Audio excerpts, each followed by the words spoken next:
South Park just released a brand new special that completely rips into Ozempic moms, and honestly, I think it might be their best special yet. I mean, first of all, it's really funny. Some of the jokes in this episode absolutely killed me, especially the ones that were centered around Cartman. For the most part, it had some pretty great storytelling too. Plus the topic is just like super relevant, which I don't need to tell you. I mean, you guys are smart, you watch me, that's a pretty smart thing to do. But I do want to say that this special isn't perfect. I have some gripes with it that I want to address in this video because I feel like there were some missed opportunities that they could have taken, both in terms of the storytelling and the topic itself. But we'll get to that in just a minute. First things first, I want to start by covering what this special did right. The jokes that landed, the points that were well made, and of course, how they absolutely annihilated Ozempic moms. It's only after the positives that I want to cover how it could have been better. And then lastly, right after I plug my Discord server link in description, I want to finish things off by talking about a specific character that I feel quietly stole the show. A character that tied the whole special together in what was, in my opinion, their best showing of the entire series. And yes, I'm being intentionally vague because Mr. B said it would improve my watch time. And also, yes, if you're noticing a dip in quality, it's because I'm frantically making this video immediately after watching the episode to have it out fast. So yeah. Sorry about that. But anyways, without further ado, let's kick this off by talking about what South Park got right in the end of obesity.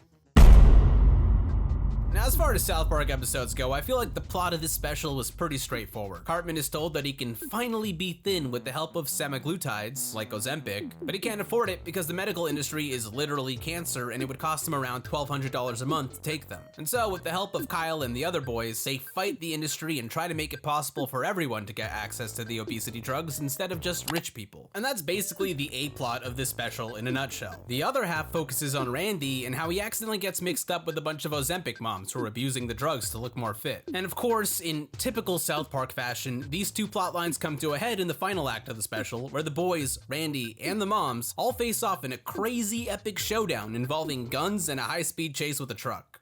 Butters, you give Mommy those obesity drugs right now!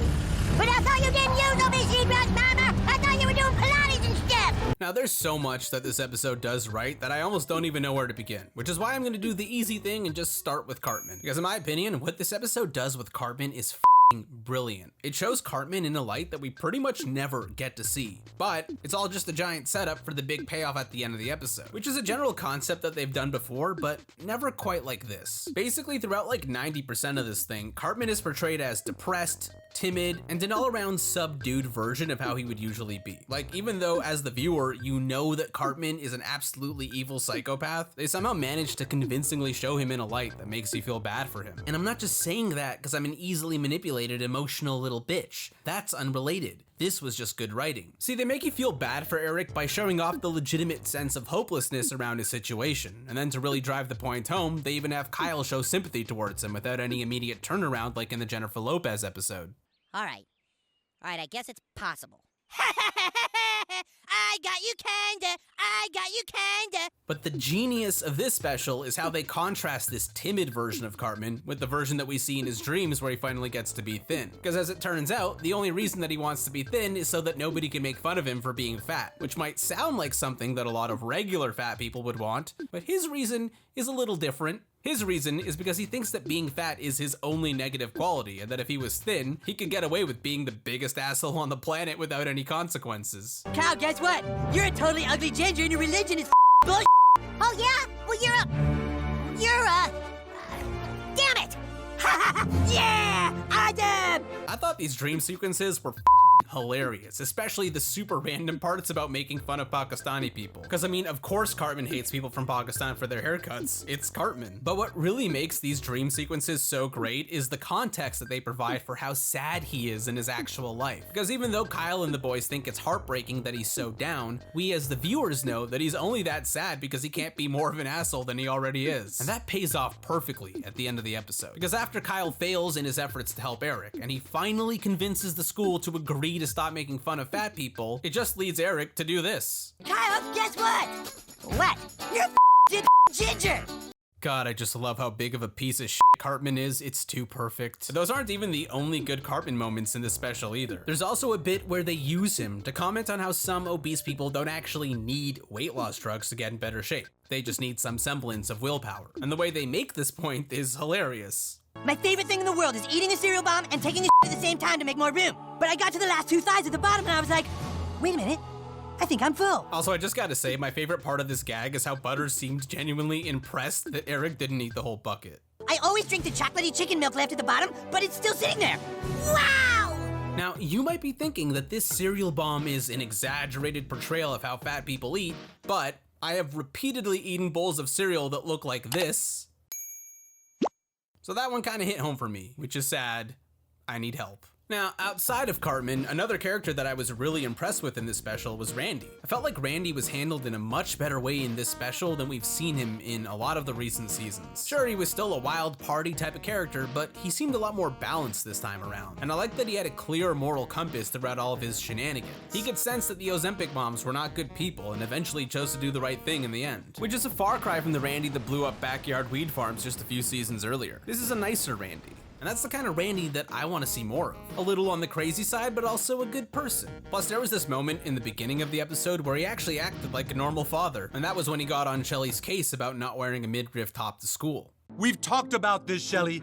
You don't go to school wearing shirts that show off your body like that. You gotta imagine that Trey Parker has probably had that exact conversation with his own daughter in recent years, which I don't know, it's kind of a cute little thing to add into the show. Plus it really helped make it feel like this was the Randy of old and not the Randy of Tegrity. Also, speaking of bringing back the old, they killed Kenny, and they said the thing. Tony the Tiger killed Kenny! I mean, they didn't say the entire thing, but they said most of the thing, and they even had Kyle learn something today at the end of the episode, which doesn't actually have any real impact on the special, but I liked it anyways because I'm a simple that likes nostalgia. But anyways, now that I found a way to work those things into the script, let's talk about the real meat here, the message of this episode. First of all, I thought that this special nailed its depiction of the American healthcare system and the insurance companies that go along with it. The way the boys were so impressed when they first saw the futuristic insurance company and how asking to file a claim took them to the shittiest, smallest, most technologically outdated office of all time. That was just such a perfect South Park moment, an excellent visual gag that conveys a strong message. These companies only care about you if they're taking your money. The medical director decides what claims are valid for us to pay for. But you didn't say who the patient was or what was wrong with him. Right.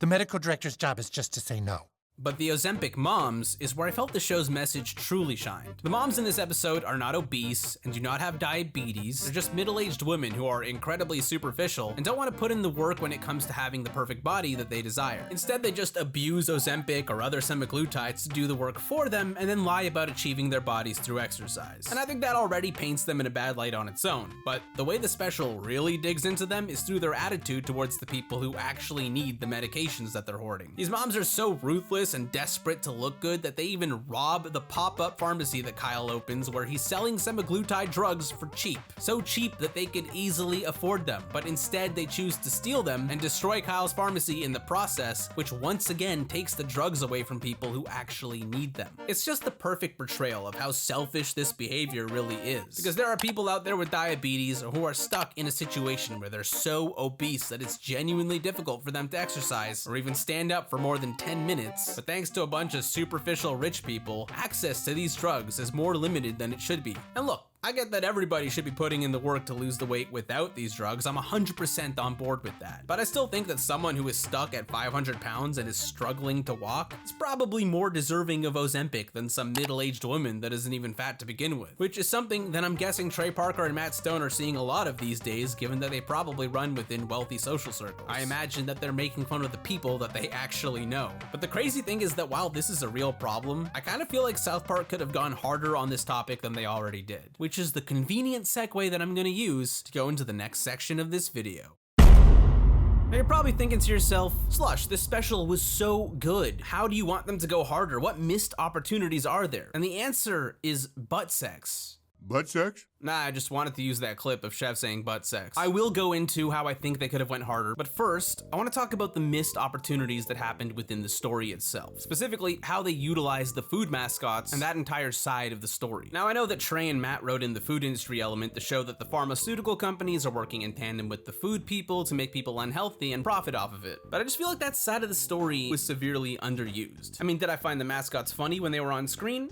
Absolutely. But I couldn't help but feel that their presence was kind of shoehorned shoehorned into the episode. They were there for like 1 or 2 scenes and then gone for most of the episode until they resurfaced at the very end. And it kind of just felt like they existed for the purpose of moving the plot forward more than anything else. Now, what I think would have worked a lot better is if they had been a part of the American healthcare system and insurance company struggles from the beginning. Just show them working together right off the bat and integrate them into the story that way. Because I think if they were portrayed as a more united presence from the get-go, it would have worked a lot better. But hey, that's just me, and I'm definitely not as good of a writer as these guys are, so I'm sure they had their reasons. But still, you know, it just feels kind of like a squandered opportunity given how much funny potential those characters actually had. Now, as for how they could have gone harder on Ozempic and its users, well, I'm just gonna come out and say it. How are they gonna make fun of middle-aged women for using Ozempic to slim down, but not the most obvious choice? Celebrities. Celebrities are arguably the biggest offenders of misusing Ozempic, because not only are they very notably doing it right now, but they're also making it more popular by doing so. The first time I ever heard about Ozempic as a weight loss drug wasn't from seeing a regular person take it, it was from seeing an overweight celebrity suddenly become thin,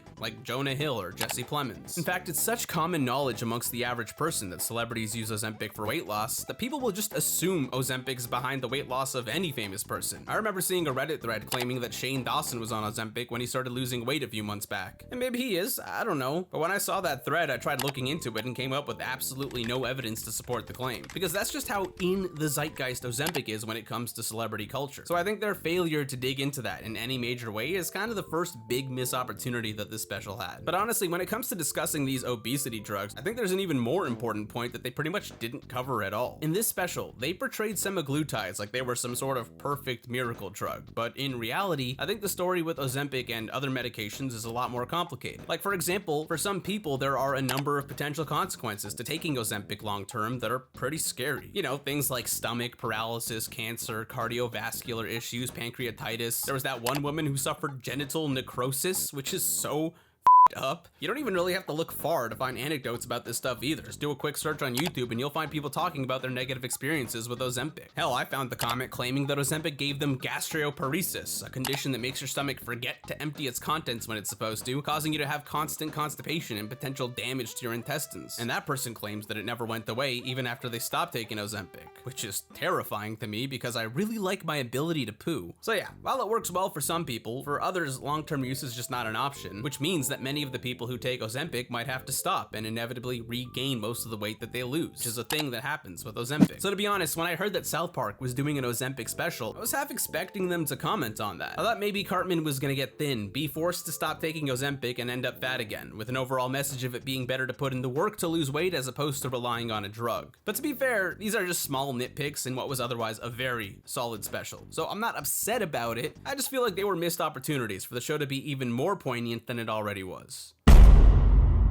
Alright guys, I know you're excited to find out who the hidden star of today's special was, and congratulations, you made it this far into the final section of the video, which means that if you decide to stop watching here, I don't really care because I already got that precious watch time that I've been yearning for. Now I can make a whole big deal about who this hidden star character on the new special is, I could, and then plug my Discord server as a joke, link in description, or I could just tell you that it's Sharon. Yeah, that's right, Sharon is the character who I think low-key stole the show this time around. Throughout this episode, as Randy and the Ozempic moms are going about their ways, Sharon's story is kind of the opposite to all of that. She doesn't have a superficial desire to get shredded and only ever starts to feel differently about her weight because she thinks that Randy doesn't find her attractive anymore. She only sees the doctor in an effort to be a better wife to her husband. And unlike everyone else in the episode who only wants Ozempic, she's happy to take Lizzo. Oh yeah, did I forget to mention that in this special, all the poor people are prescribed body positivity via Lizzo? In case studies, 70% of patients on Lizzo no longer cared how much they weighed.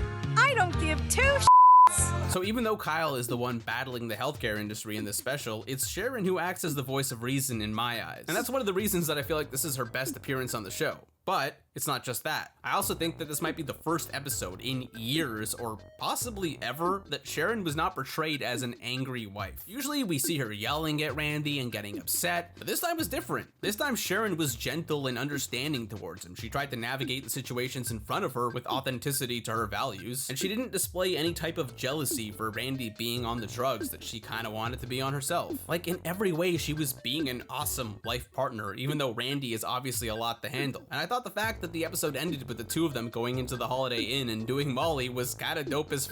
The fact that she was down for that was pretty cool in the maintaining your inner child kind of way, and I felt like that whole scene with her and Randy in the bathroom was awesome. It was easily the best Randy and Sharon couple appearance that I think we've ever seen in the show, or if not, in a long ass time. And that's pretty tits, if you ask me. Because I definitely wasn't expecting her to be so cool, but I was pleasantly surprised when it happened. And at the end of the day, I feel like the same could be said about a lot of this special. It felt fresh without betraying what South Park is supposed to be about. And that's the sign of a show that has a lot more to give. So I'll be looking forward to the next special and whatever episode comes next, until I have to make more videos about them super fast, in which case my life will be a living hell. But I really can't keep doing this anymore, because I'm so tired and I just need to end this video now. So until next time, I'm gonna be sleeping for the next 4 days. Bye!